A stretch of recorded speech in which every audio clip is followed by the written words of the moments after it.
अच्छा ये देखो 16 का first question,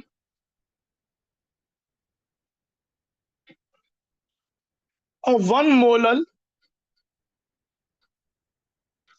potassium ferrocyanide K4FeCN6 solution has a degree of dissociation of 0.4, यानी इसका अल्फा दिया हुआ है।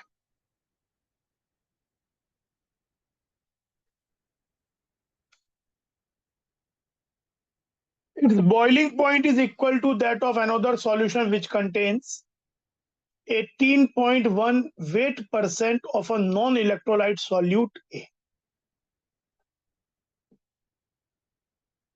तो दूसरा है कि ये एक एक्वा सॉल्यूशन है 1 मोलल का, तो इसका डेल्टा टी भी हो जाएगा K4FeCN6 का जो वो होगा, it will dissociate 4K plus FeCN6 4 minus 1 minus alpha 4 alpha alpha I will be 1 plus 4 alpha, और अल्फा 0.4 है तो 1 plus 4 into 0.4 2.6। तो आपका डेल्टा टी भी इसका जो हो जाएगा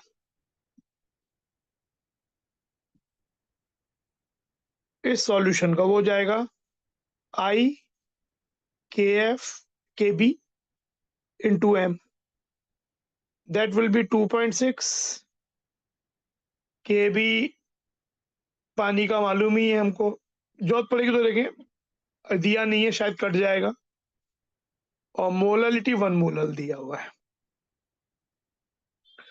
और बोला है कि इसका बॉइलिंग पॉइंट इक्वल टू, मतलब अगर दोनों ही एक्वा सॉल्यूशन है तो बॉइलिंग पॉइंट सेम होने का मतलब है कि एलिवेशन भी सेम हुआ होगा। तो दूसरे का भी एलिवेशन जो अनदर सॉल्यूशन है उसका भी सेम है, पर उसमें है क्या चीज 18.1 weight%, यानी 100 ग्राम में 18.1 ग्राम सॉल्यूट है, नॉन इलेक्ट्रोलाइटिक सॉल्यूट है, तो उसमें फिर Kb into molality of another solution,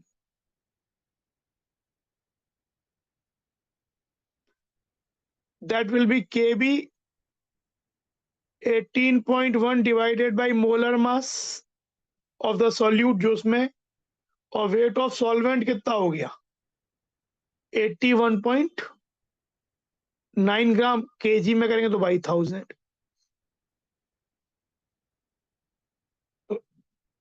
KB KB cut जाएगा, it will be 2.6 equal to 18.1 molar mass of solute जो निकालना है 81.9 into 1000, hence molar mass equal to 181 into 1000 by 819 into 2.6। इसको जब सॉल्व करते हैं तो मिलता है 85.004, विच इज नियरेस्ट इंटीजर 85। तो ये कैलकुलेशन थोड़ा सा है लेकिन बाकी क्वेश्चन आसान ही है। 2021 17 मार्च। स्नैपशॉट ले लो चाहे तो।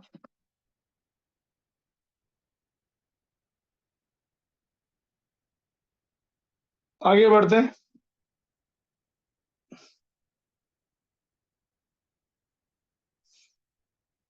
ये देखो question, a cylinder containing an ideal gas 0.1 mole of 1 decimeter cube, 1 decimeter cube is 1 liter,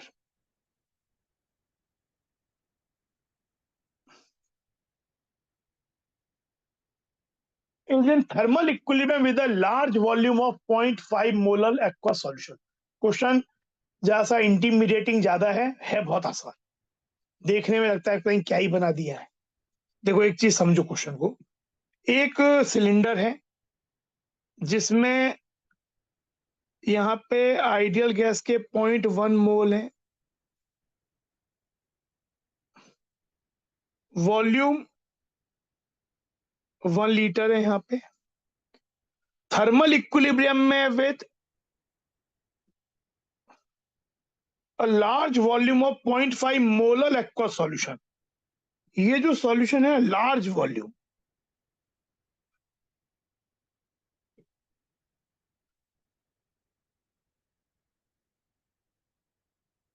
ethylene glycol का 0.5 मोलर है, KF वाटर हमें मालूम है दिया भी है, 2 वैसे तो यहाँ पे जो दिया वही यूज करें, वैसे तो 1.86 होता है और यहाँ पे 2 दिया तो 2 यूज करेंगे। तो देखो इससे हम क्या निकाल सकते हैं, इससे हम इस एक्वा सॉल्यूशन का टेम्परेचर निकाल सकते हैं। कैसे? डेल्टा TF हो जाएगा KF into molality which is 2 into 0.5 which is 1।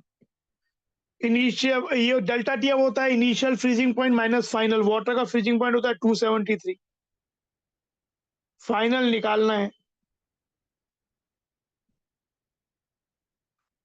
Hence जो अभी फ्रीजिंग पॉइंट है सॉल्यूशन का, या जो सॉल्यूशन अभी जिस टेम्परेचर पे है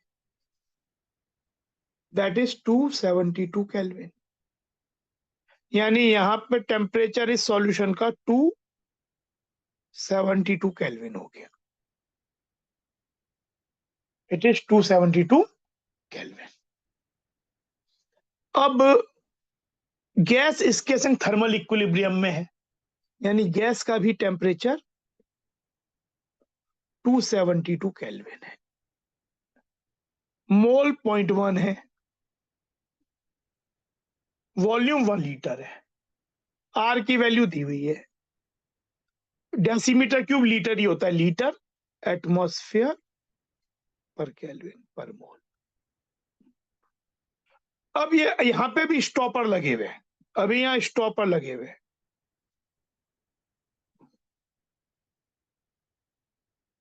तो इस समय इसका जो P होगा, इस समय जो भी प्रेशर है, वॉल्यूम तो मालूम ही है V1 1 litre is N R, temperature 272 kelvin, mole दिया है।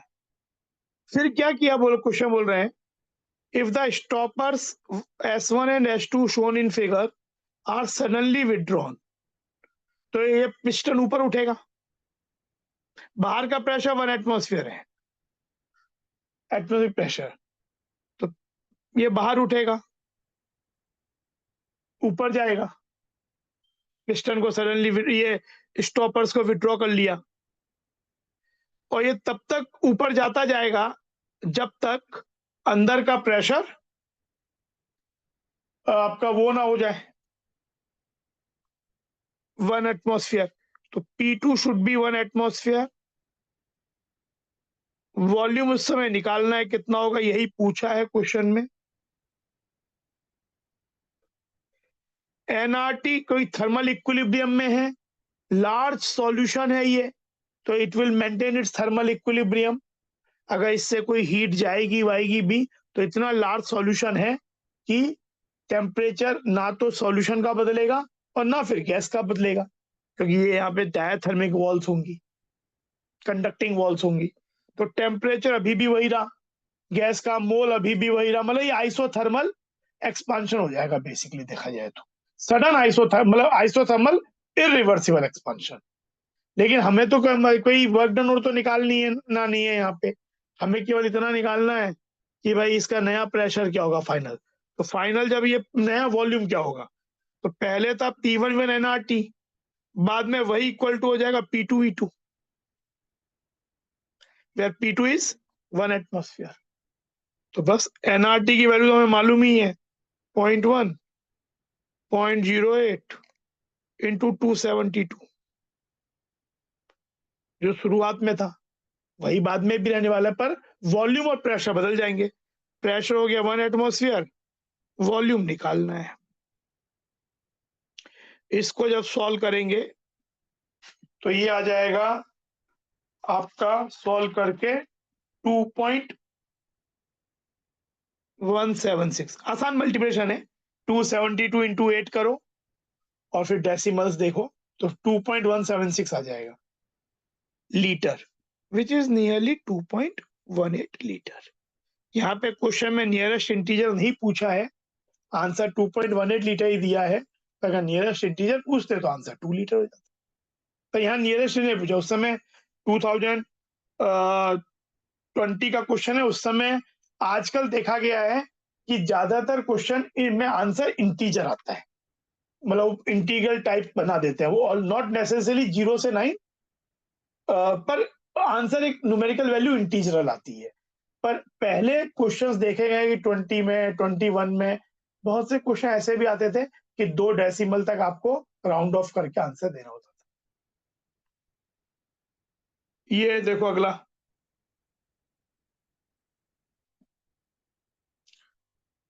K2HgI4 is 40% ionized in aqueous solution. The value of its Ventov factor I is K2HgIO4 आपका एक कॉम्प्लेक्स है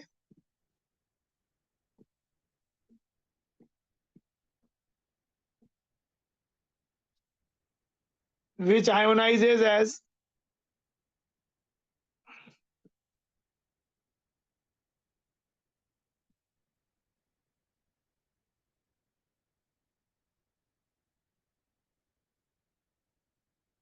40%, मतलब अल्फा की वैल्यू 0.4।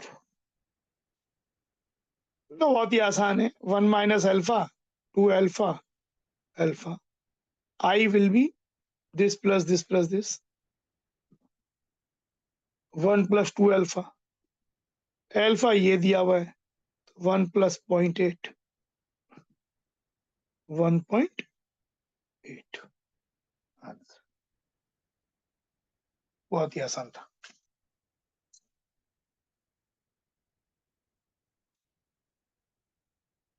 अगला,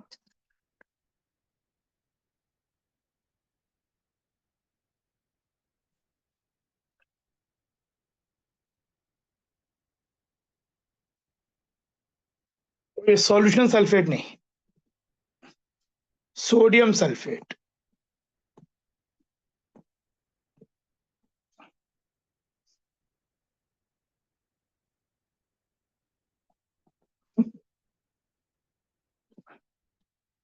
Considered to be completely dissociated into cations and anions in aqueous solution. The change in freezing point of water, यानी delta TF निकाल। तो Na2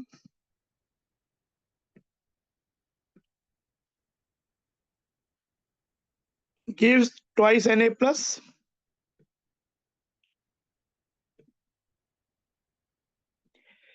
वैसे तो ये 1 माइनस अल्फा 2 अल्फा अल्फा होता है, I की वैल्यू 1 प्लस 2 अल्फा, पर इसमें बोला है कि कंप्लीटली डिसोसिएटेड, मतलब अल्फा इज 1 100%। तो I हो जाएगा 1 प्लस 2 3।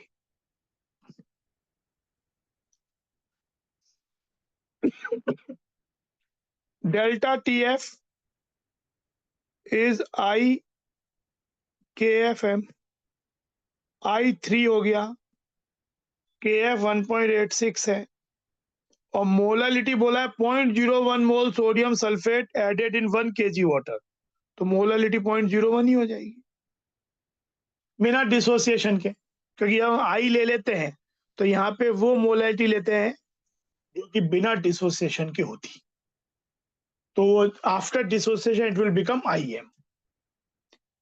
तो ये हो जाएगा, इसको सॉल्व करेंगे 25, तो ये आपका हो जाएगा 0.558 ये आंसर होगा। इतना चेंज हो गया।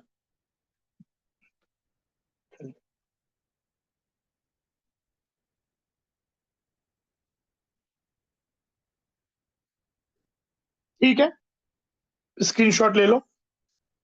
सही है तो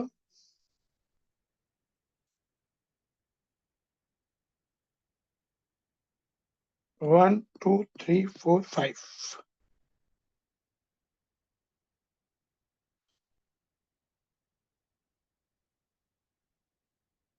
ये बहुत ही आसान है, तो मतलब यही क्वेश्चन हो गया, उसका हाफ पार्ट हो गया, आयु निकालना। अभी निकाला था कि Na2SO4 का अगर डिग्री ऑफ डिसोसिएशन अल्फा हो तो वेंटो फैक्टर 1+2 अल्फा आता है। अभी देखा था, यही देखा था ये वाला चीज, तो वही क्वेश्चन हो गया, मतलब उसका भी एक सब पार्ट हो गया।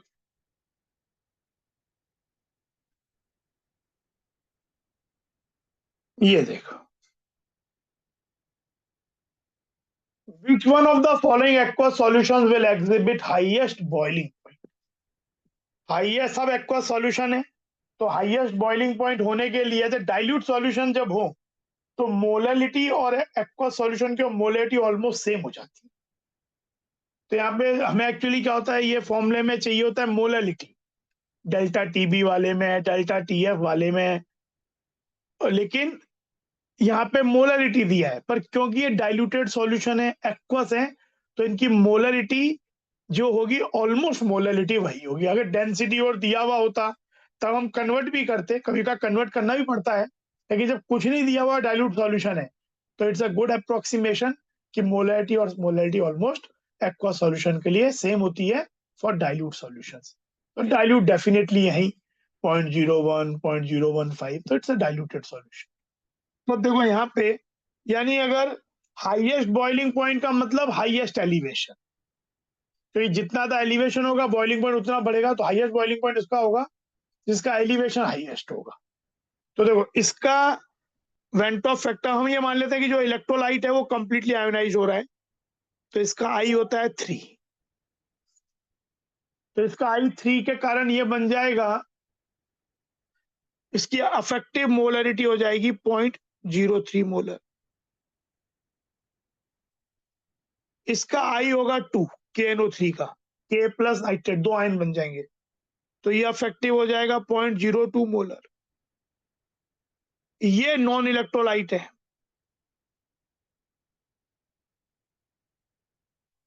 तो इसकी जो मोलैरिटी है वही रहेगी,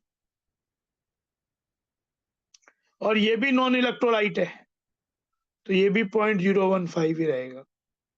तो जिसका मोलैरिटी और which is also molality almost सब डाइल्यूटेड है, तो जिसकी मोलैलिटी सबसे ज्यादा, उसका डेल्टा टीबी सबसे ज्यादा, उसका एलिवेशन ज्यादा, हेंस बॉइलिंग पॉइंट भी ज्यादा। तो सबसे ज्यादा बॉइलिंग पॉइंट इसमें हो जाएगा आपका पहले सॉल्यूशन का, ये आंसर हो जाएगा। सबसे कम इन दोनों का बराबर होगा, फिर दोनों ही 0.015 है, इसका इन बिटवीन 0.02।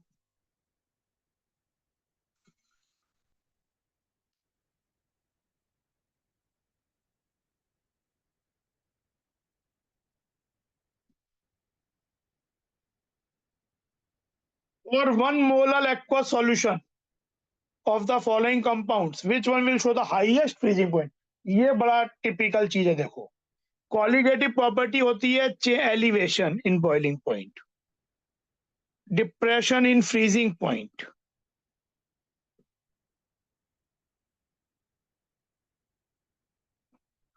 ऑस्मोटिक प्रेशर और relative lowering of vapour pressure. Colligative property proportional to number of particles होती है, delta TB proportional to particle होगा, delta TF depression proportional particle होगा, osmotic pressure proportional to particle होगा, relative lowering proportional particle होगा। जितने ज्यादा particles, जितना ज्यादा मोलैलिटी बनेगा, उतना एक्वा, अगर सेम सॉल्वेंट सॉल्यूशन है तो उतना ज्यादा उसमें कॉलिगेटिव प्रॉपर्टी की वैल्यू ज्यादा होगी। लेकिन फ्रीजिंग पॉइंट कॉलिगेटिव प्रॉपर्टी नहीं है, जिसका डिप्रेशन सबसे ज्यादा होगा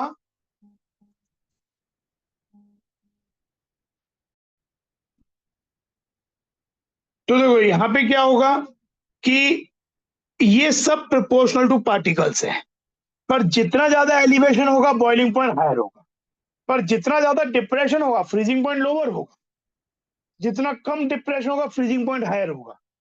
ऑस्मोटिक प्रोपोर्शनल टू पार्टिकल्स है। और आरएलवीपी रिलेटिव लोवरिंग, जितना ज्यादा पार्टिकल होंगे रिलेटिव लोवरिंग ज्यादा होगी, पर जितनी ज्यादा रिलेटिव लोवरिंग होगी vapour pressure of the solution उतना कम होगा। तो अब देखो यहाँ पे पूछा है किसका हाईएस्ट फ्रीजिंग पॉइंट है। हाईएस्ट फ्रीजिंग पॉइंट होने का मतलब है डिप्रेशन सबसे कम, मिनिमम डिप्रेशन मतलब नंबर ऑफ पार्टिकल सबसे कम बने। तो इस वाले से एक आयन बनेगा, 3 Cl बनेगा I4, इस वाले का I3, एक पार्टिकल ये, 2 पार्टिकल ये, इस वाले का I2 और इस वाले का I केवल 1। तो सबसे कम पार्टिकल इससे बन रहे हैं, तो सबसे कम डिप्रेशन इसका होगा, डेल्टा TF इसका लीस्ट होगा। Hence initial freezing point minus final freezing point is delta TF। तो फाइनल फ्रीजिंग पॉइंट जो है वो हो जाएगा TI माइनस डेल्टा TF। तो जिसका डेल्टा TF सबसे कम होगा इसका, उसका ये वाली वैल्यू सबसे बड़ी होगी। जितना कम डिप्रेशन उतना हायर फ्रीजिंग पॉइंट, हाँ जितना कम एलिवेशन उतना लोअर बॉइलिंग पॉइंट, इसलिए higher elevation higher boiling point, पर higher depression lower freezing point, higher relative lowering of pressure lower vapour pressure, higher osmotic pressure higher particles. तो यहाँ पे आंसर डी हो जाएगा।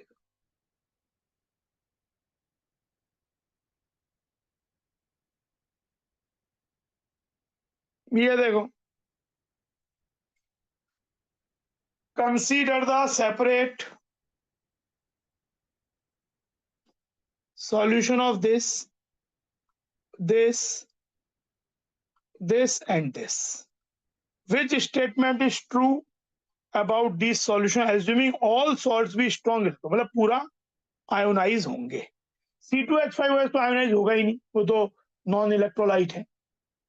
तो देखो हमारा फॉर्मूला होगा pi proportional to I into C।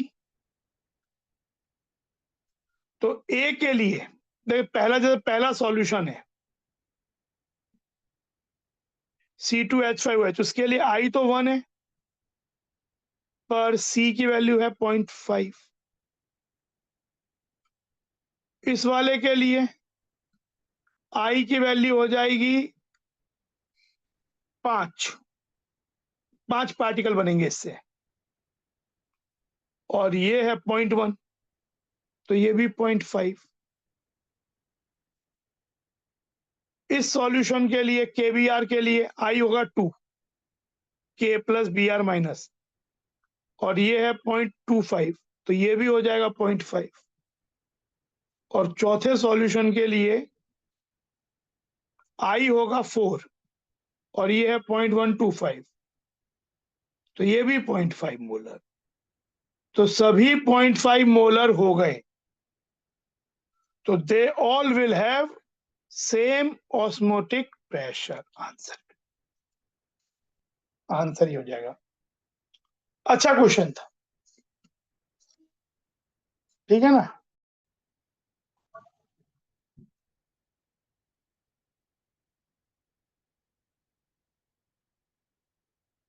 ये देखो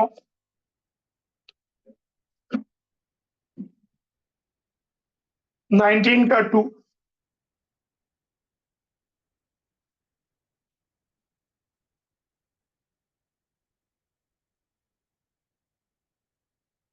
$83 gram of ethylene glycol dissolved in 625 gram of water.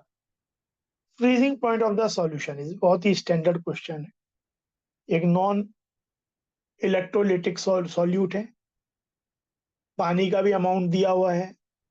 तो आपका डेल्टा, पहले डेल्टा TF निकाल लेते हैं। Ethylene glycol with water is a antifreeze, KF into molality. Delta TF होता है इनिशियल फ्रीज, हमें निकालना एक्चुअली है freezing point of the solution, यानी initial freezing point 273 minus final freezing point जो हम निकालना चाहते हैं। KF 1.86 और ये 83 ग्राम मतलब बाई 62 मोल्स और ये 0.625।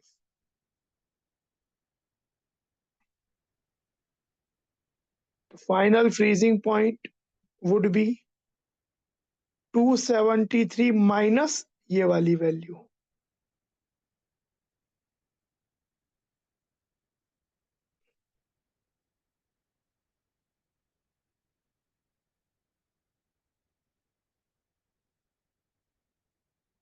तो ये वाली वैल्यू आपकी सॉल्व करके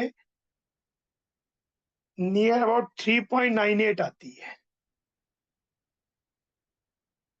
तो ये आपका आ जाता है 269.02 विच इज ऑलमोस्ट 269। ये आंसर हो गया।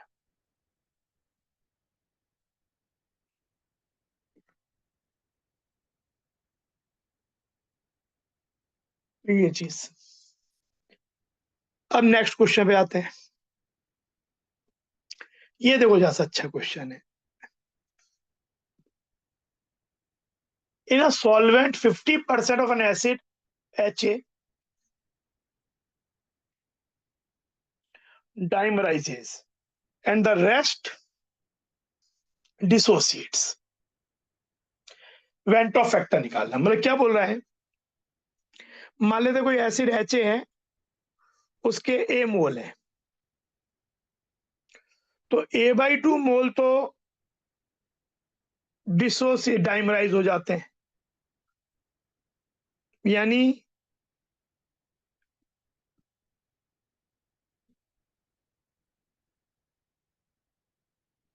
ऐसा। तो A 2 से 1 बनता है, तो A/2 से A/4 बनेगा, और रेस्ट मतलब अगेन A/2 ही डिसोसिएट हो जाता है।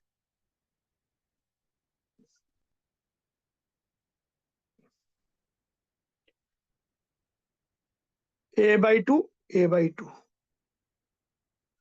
तो आपके पास पूछा है कि इसका वेंट ऑफ फैक्टर क्या है। वेंट ऑफ फैक्टर होता है moles after by moles before. तो यहां देखो मोल्स आफ्टर, मोल्स बिफोर तो A थे, मोल्स आफ्टर क्या हो गया A/4 plus A/2 plus A/2, यानी A plus A/4 divided by A, it is 5/4 1.25। जिस फॉर्मेट में पूछा है उसमें हो जाएगा 125 इंटू 10⁻²। तो आपकी ये वाली वैल्यू हो जाएगी 125 आंसर।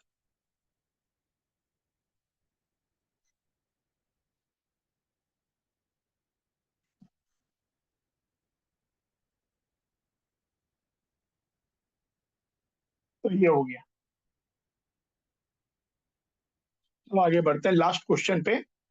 उसके दो पार्ट हैं, 20 का 1 और 20 का 2।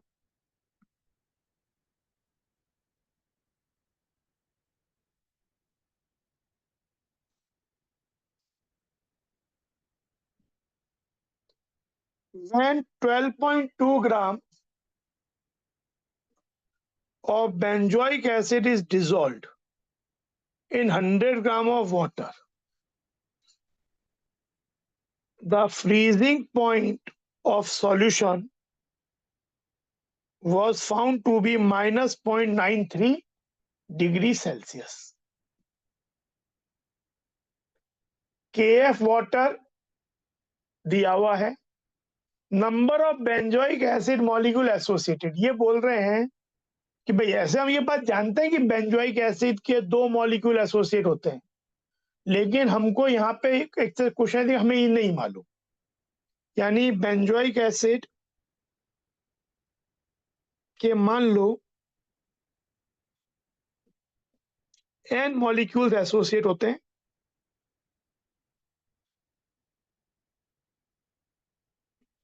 तो ऐसे बनाएंगे, हमें n की वैल्यू निकालनी है, डाइमराइज ट्राइमराइज क्या होता है। और ये बोला कि एसोसिएशन इज 100%, मतलब अगर n से आपके पास मान लेते आपके पास कितने मोल हैं, 12.2 ग्राम, 12.2 ग्राम बेंजोइक एसिड का मतलब होता है 0.1 मोल। तो n मोल से अगर 1 मोल बनता है तो 1 से 1/n बनेगा, 0.1 मोल से नए मोल 0.1/n हो जाएंगे। तो ये आपके नए मोल हो गए सॉल्यूट के। वाटर का मास 100 ग्राम मतलब 0.1 kg, तो डिप्रेशन है इतना, तो यानी 0.93 delta TF equal to KF 1.86 into I की वैल्यू 0.1, क्योंकि आपके पास पहले पार्टिकल कितने थे, या ऐसे सोचो नए मोल्स ऑफ सॉल्यूट कितना हो गया, नए मोल्स ऑफ सॉल्यूट हो गए 0.1/n।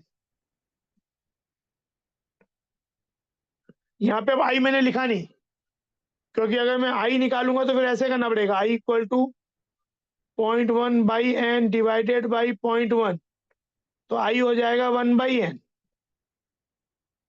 और मोल्स आपके पास कितने हैं, 0.1 डिवाइडेड बाई, ऐसे भी सोच सकते हो, आई अगर आप ये वाला फॉर्मूला लगाते हो, IKFM, तो आपका आई हो गया 1/n, KF 1.86, और मोललिटी बिना डिसोसिएशन या एसोसिएशन के हो गई 0.1 मोल तो सॉल्यूट के हो गए, और 0.1 kg सॉल्वेंट का है, तो मोललिटी 1 हो गई, तो यानी ये हो गया 0.93 1.86/n, hence n equal to 2। तो ये आ गया कि n की वैल्यू 2 है, कि 2 मॉलिक्यूल एसोसिएट हो रहे हैं, डाइमराइज हो रहा है ये चीज। ठीक है, ऐसा भी सोच सकते हो, सीधे 1 मान लिया, 1 माने तो एक n से 1, तो 1 से 1/n, तो आई तो यही हो गया, I equal to 1/n divided by 1, या ऐसे ये नए मोल पुराने मोल, तो ये चीज आई की वैल्यू 1/n है, और फिर ये यूज कर,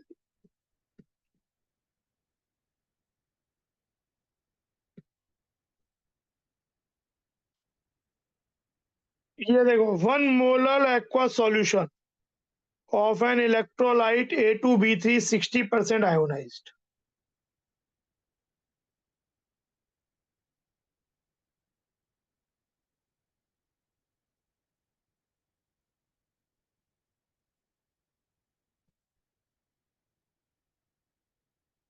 one minus alpha, 2 alpha, 3 alpha, I की वैल्यू 1 + 4 अल्फा, अल्फा दिया हुआ है 0.6, तो आई हो जाएगा 1 + 4 इंटू 0.6, यानी 3.4, आई 3.4 हो गया। अब डेल्टा TB KB इंटू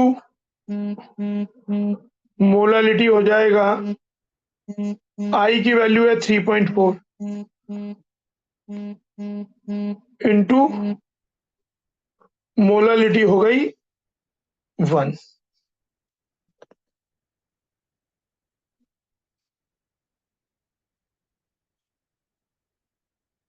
तो ये वैल्यू कितनी हो जाएगी? ये वैल्यू हो जाएगी सॉल्व करके 1.768। तो फाइनल बॉइलिंग पॉइंट क्या हो जाएगा? 373 which is equal to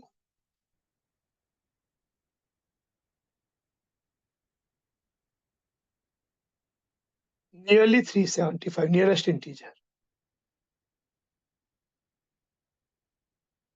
तो ये आंसर हो गया।